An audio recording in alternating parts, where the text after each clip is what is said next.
ये ऐसे संत जिन्हें नवते उनका कुंदन खो जाता है, जिनके चरणों में अंगारा आकर चंदन हो जाता है, जिनके चरणों में आकर अंगारा चंदन हो जाता है। चेतनता इतनी खिल जाती, चेतनता इतनी जग जाती कि तन तन में हो जाता है। चेतनता इतनी जग जाती कि तन तन में हो जाता है, और इनका बंधन करते करते खुद का बंधन हो जाता है। इनका बंधन करते करते खुद का बंधन हो जाता है। बोले परम पूज्य आचार्य भगवान गुरुदेव विराट सागर जी महाराज की, आचार्य विशुद्ध सागर जी महाराज की। चलते और चार कुछ पंक्तियों के माध्यम से जब हम एक शिष्य गुरु से जुड़ता है, गुरु से उसकी लगन लग जाती है, तो गुरु ही उसके लिए सब कुछ होते हैं। गुरु ही उसके लिए सब कुछ होते हैं और उनके लिए सब कुछ समर्पण कर देता है। तो क्या कह रहे हैं? जिनको देख के जी उठे सारा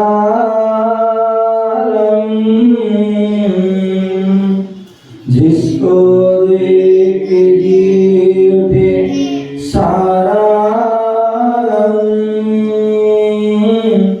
वो गुरुवर पे मरना अच्छा लगता है। वो गुरुवर पे मरना अच्छा लगता है। उनकी बातें करना अच्छा लगता है।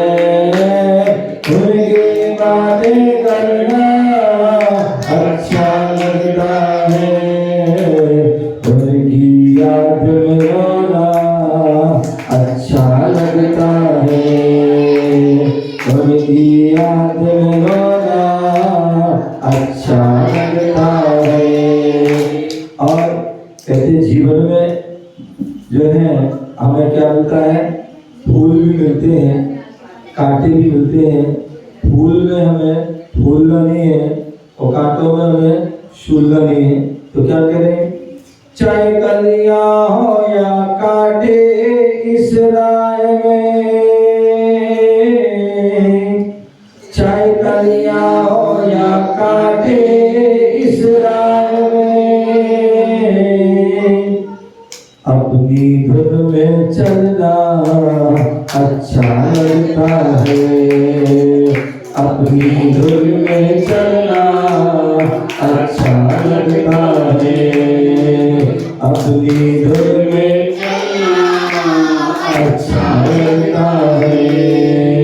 उनकी बातें करना अच्छा लगता है। उनकी याद में रोना अच्छा लगता है। उनकी याद में रोना अच्छा लगता है। जिसको देख के जी उठे अच्छा लगता है। वो गुरुवर पे मरना अच्छा लगता है। उनकी बातें करना अच्छा लगता है। उनकी बातें करना अच्छा लगता है। उनकी याद में रोना अच्छा लगता है। उनकी याद में रोना अच्छा लगता है।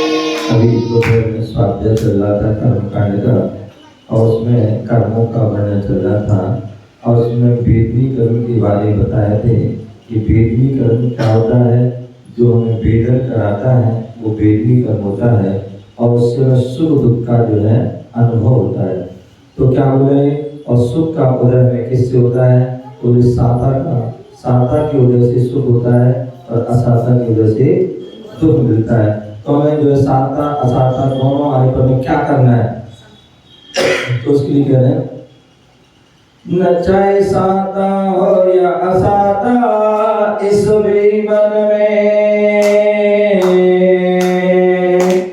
चाहे साता हो या असाता इस जीवन में,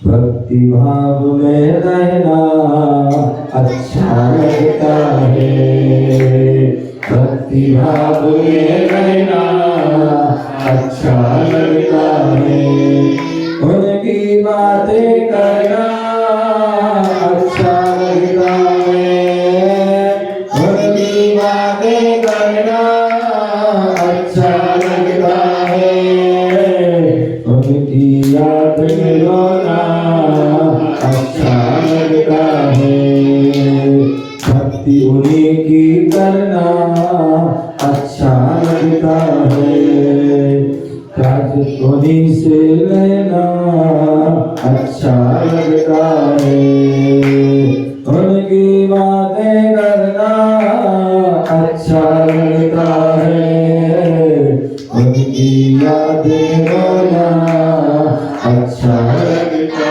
है। जिसको देख ही उठे सारा आलम, जिसको देख ही उठे सारा आलम, वो गुरबत पे मरना अच्छा लगता है, उसकी बातें करना अच्छा लगता है।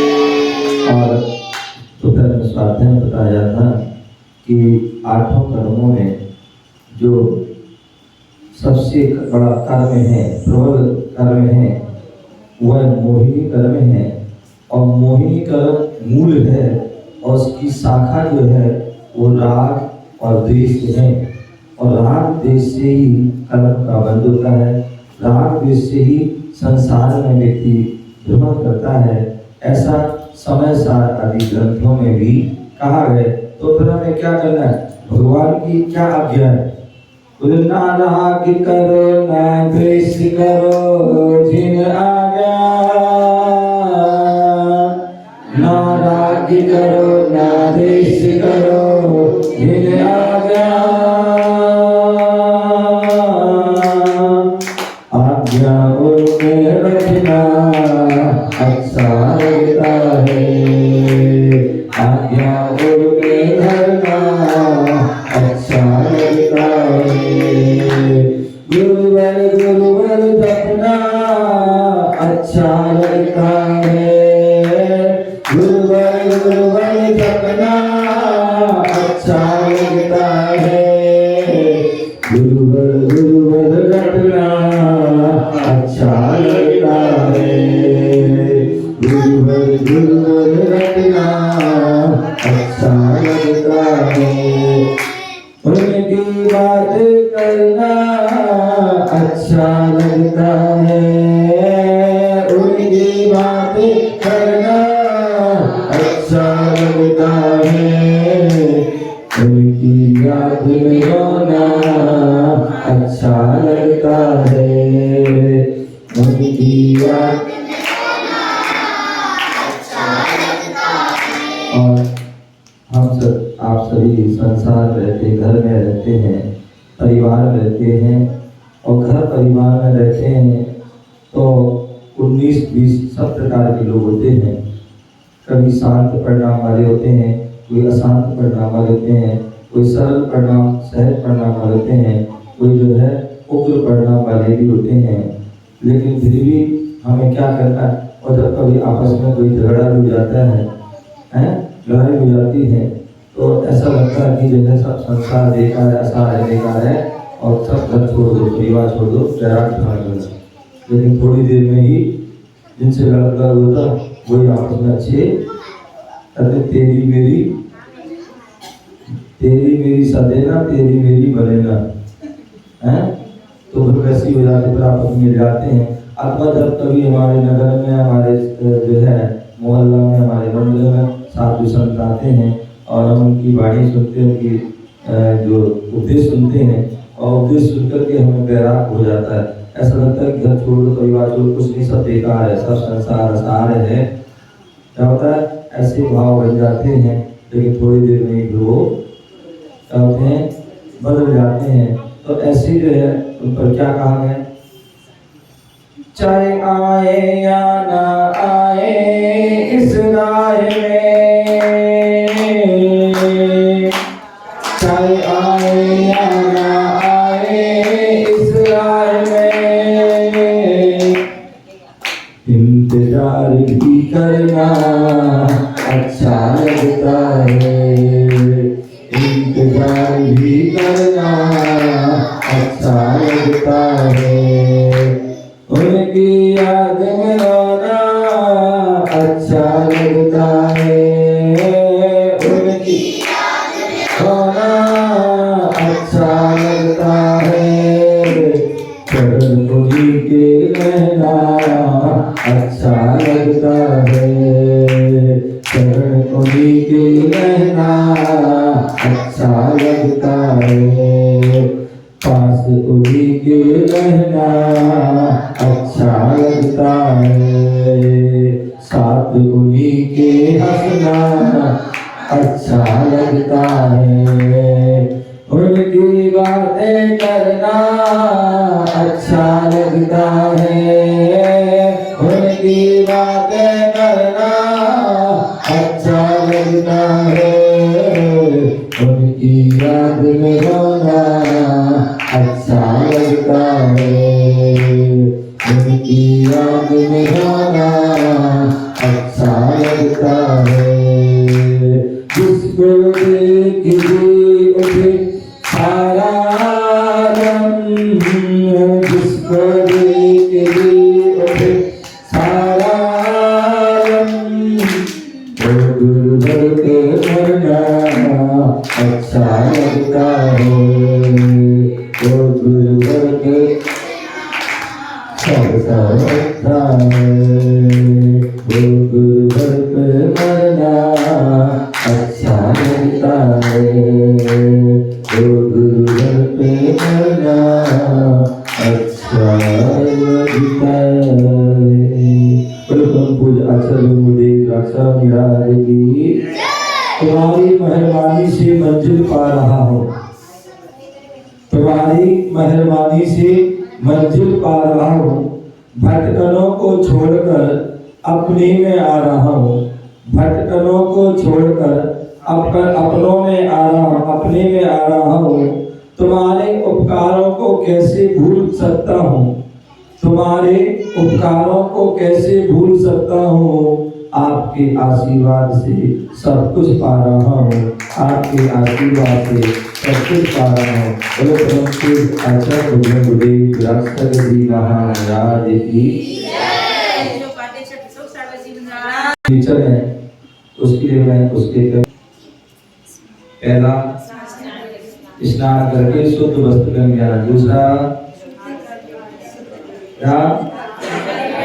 हमें द्रव्य लेके जाना है, शुद्ध द्रव्य, ठीक है ना, और तीसरा नीचे देख करके जाना है, और हो सके तो पैदल भी जाना है। इन दोनों बातों को हमें यहाँ पर जाना था, और उसके बीचों में जो है हमें कहाँ कैसे जाना है, मंदिर में प्रवेश करने के पूर्व, मंदिर में प्रवेश करने के पूर्व किन तीन बातों का ध्यान रखना है, मंदिर में प्रवेश करने के पूर्व किन तीन बातों का ध्यान रखना है? हाँ बोलो, हाथ जोड़ के बोलेंगे। मंदिर में प्रवेश करने के पूर्व किन तीन बातों का ध्यान रखना है? और पैर धोना है, फिर मंदिर के वो मेन गेट पर वो करना है, 3 बार निश्चय बोलना है, और अंदर जाकर मैंने क्या कहा था? तीन बातों का ध्यान रखना है। चलिए बताइए, मंदिर में जूते चप्पल पहन के नहीं जाना है, और चमड़े का बेल्ट पहन के नहीं, और एक चीज लगी,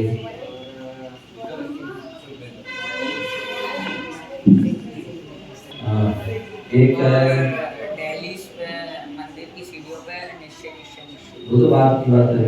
प्रवेश करने के पूर्व किन तीन बातों का ध्यान रखना है?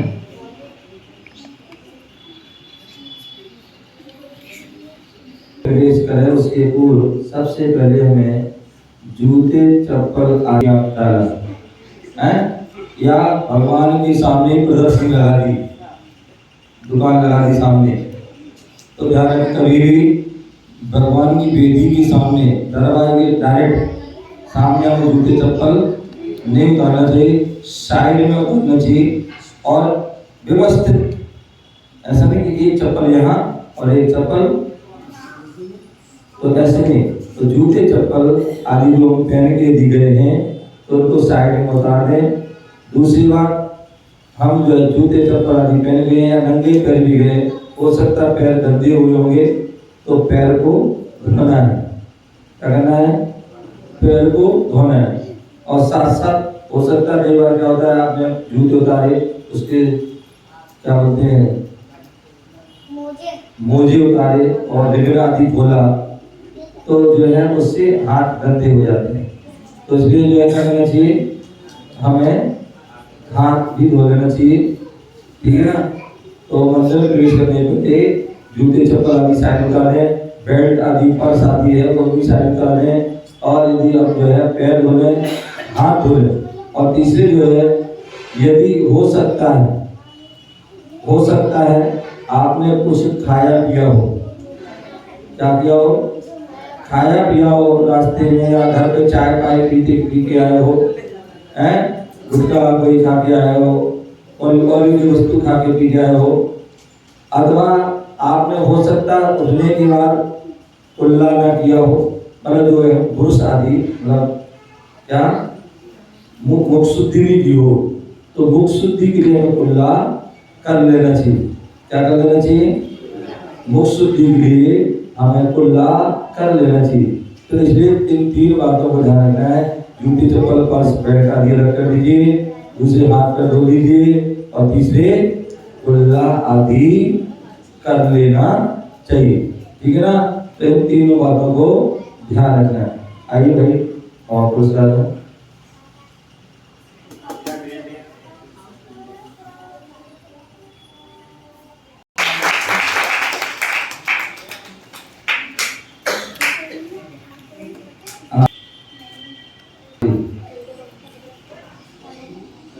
हाँ बताएंगे। जो मंदिर में प्रवेश करते समय क्या बोलना चाहिए, निकलते समय क्या बोलना चाहिए, कितनी बार बोलना चाहिए, और उसका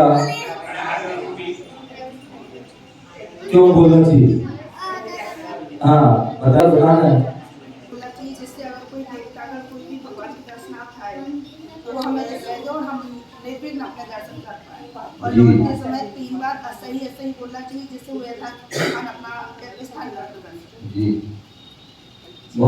सभी जीव आ सकते हैं, मनुष्य मनुष्य भी आते हैं, त्रियंच भी आ सकते हैं, देवता भी आ सकते हैं। और देवता जो आते हैं वो अदृश्य में आए हों, 3 बार बोलो, तीनों काल के देवों से हम जगह मांगते हैं कि हम दर्शन करना चाहते हैं, कि हमें निश्चय ही आप हमें स्थान दीजिए, ठीक है ना।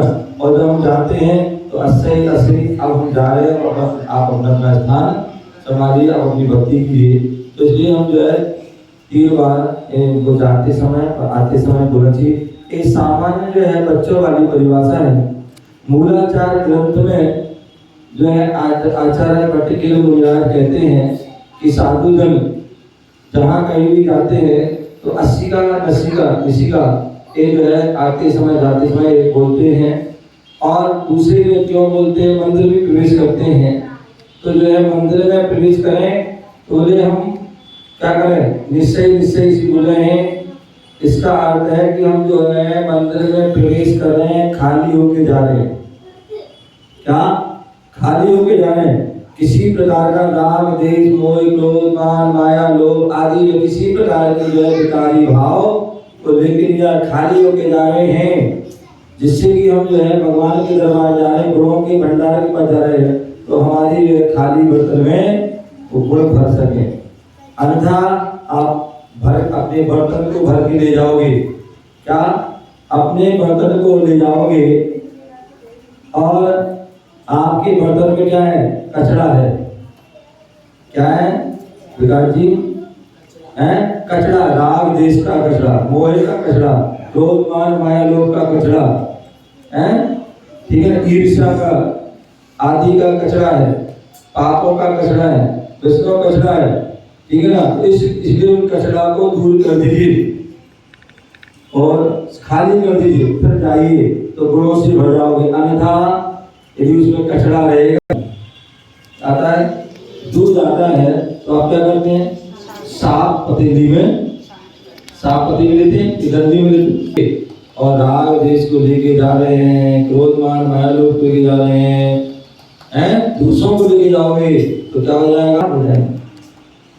इसलिए जो है हमें क्या करना है, अपने बर्तन को साफ करने के लिए निस्सही खाली हो जाए, जितने भी विकल्प हैं खाली हो जाइए और फिर जाइए तो आनंद आएगा, ठीक है ना। तो निस्सही जाते समय बोलिए और आते समय अस्सही बोलिए।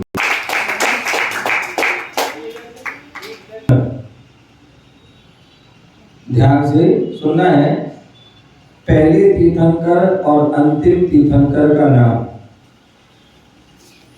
ध्यान से सुनना है, पहले तीर्थंकर और अंतिम तीर्थंकर का नाम गुड़िया।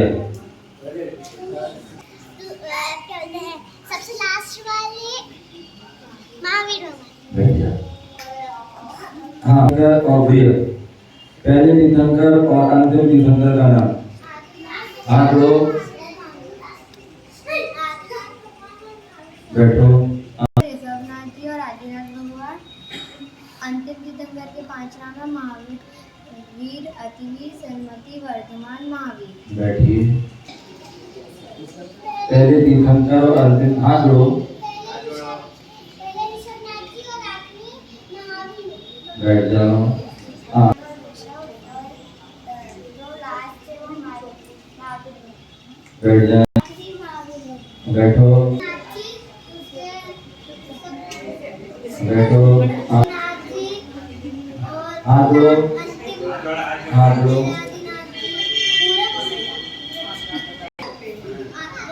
पहले तीर्थंकर आदिनाथ जी और दूसरे तीर्थंकर और अतिवीर। बैठ जाओ। आपको बोला है, ध्यान से बोला है, दिमाग लगा के बोला है, सोच समझ के बोला है। अंतिम तीर्थंकर का नाम जिनको भी पता हो तो हाथ उठा सकते हो। हाँ, बोलो। हाथ जोड़ो।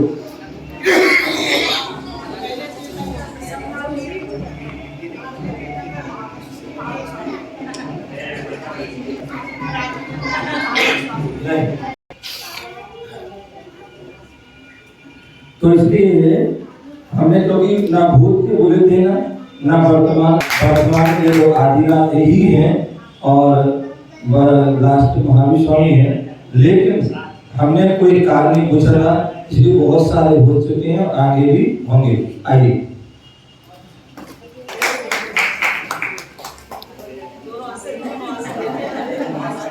चलिए, अगला आपको बताना है कि दादा दादी का नाम। भरत चक्रवर्ती के दादा दादी का नाम, दादा दादी का नाम। और दादी का नाम मरियम। बहुत सुंदर जो बात करी है, दादा का नाम जो है नाभी राय और दादी का नाम मनु देवी, क्योंकि वह आदिनाथ के माता पिता थे। हाँ बोलिए।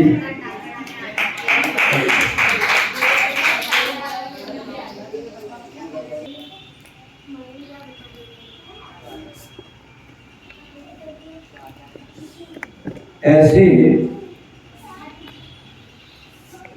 कौन से तीर्थंकर हैं, ऐसे कौन से तीर्थंकर हुए जो विदेश से मोक्ष गए? ऐसे कौन से तीर्थंकर हुए जो विदेश से मोक्ष गए हैं? हाँ बताइए। विदेश फॉरेन कंट्री से तीर्थंकर हुए जो फॉरेन कंट्री से मोक्ष गए हैं। हाँ बोलो। बैठ जाए। करे हैं जो विदेश से फॉरेन कंट्री से मोक्ष रहे हैं। मोक्ष रहे, हाँ बोलो, हाँ बोलो। आदिनाथ भगवान अष्टावक्र चाइना में है। बहुत सुंदर। अष्टावक्र मानसरोवर कैलाश पर्वत से मोक्ष है, फॉरेन कंट्री है। आइए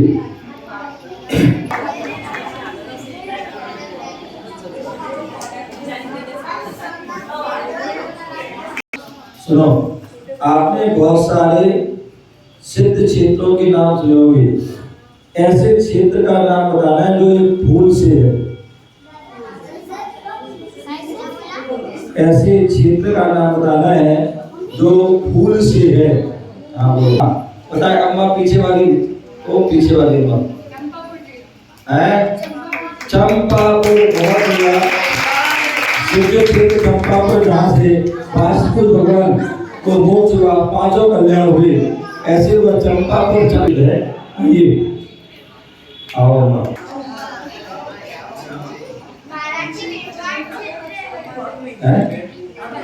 सिद्ध क्षेत्र है ना चंपापुर।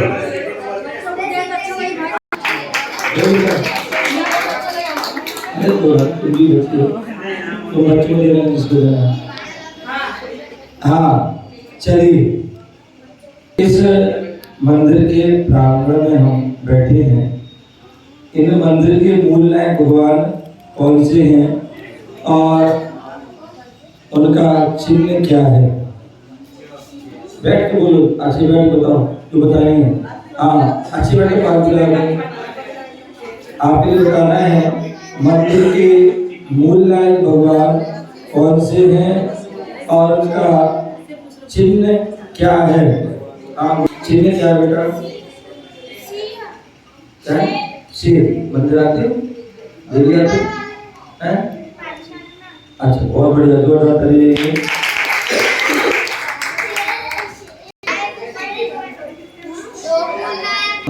वो अच्छा अच्छा, हाँ अभी पूछ लो। चलिए दीदी, हाँ बोले तो उस वेदी के जो है मूल नायक भगवान कौन से हैं और उनका जन्म कहाँ हुआ? हाँ बताएंगे। वह है, हाँ वो कौन सा अभी बच्चे का नाम किसको लिखी? आगे क्या मूल नायक कौन है? ऊपर के बता रहे हैं भाई।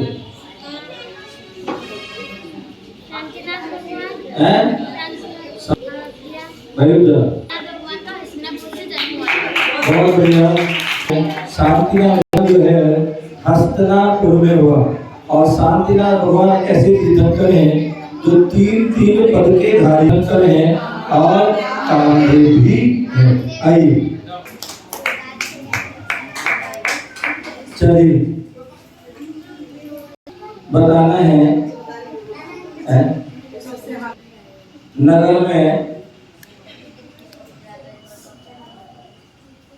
इंदौर नगर में एक जो है पुराना क्षेत्र है, वह कौन सा है?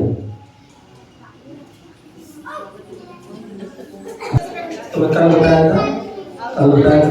हाँ हाँ हाँ बेटा, तुमने कल नहीं बताया था। आज लोग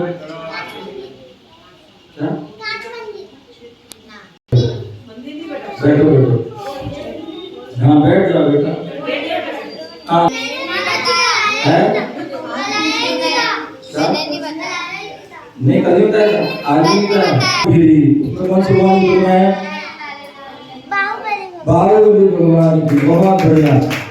वो है भौगोलिक क्षेत्र है हमारा, अति प्राचीन और प्रसिद्ध क्षेत्र है और उसमें बाहुबली भगवान की प्रतिमा है। अभी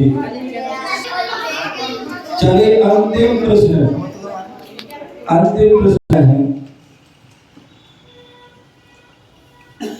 आपके इंदौर के आसपास ऐसे सिद्ध क्षेत्र का नाम बताना है जो पंच परविष्टि में से एक परविष्टि के नाम से है। हाँ बताएंगे। अम्मा जी आगे। हाँ वह है सिद्धवरकुट क्षेत्र में है जो हमारे सृष्टि सिद्ध परविष्टि हैं उनके नाम से वह है। आइए और जोरदार ताली से बजाइए।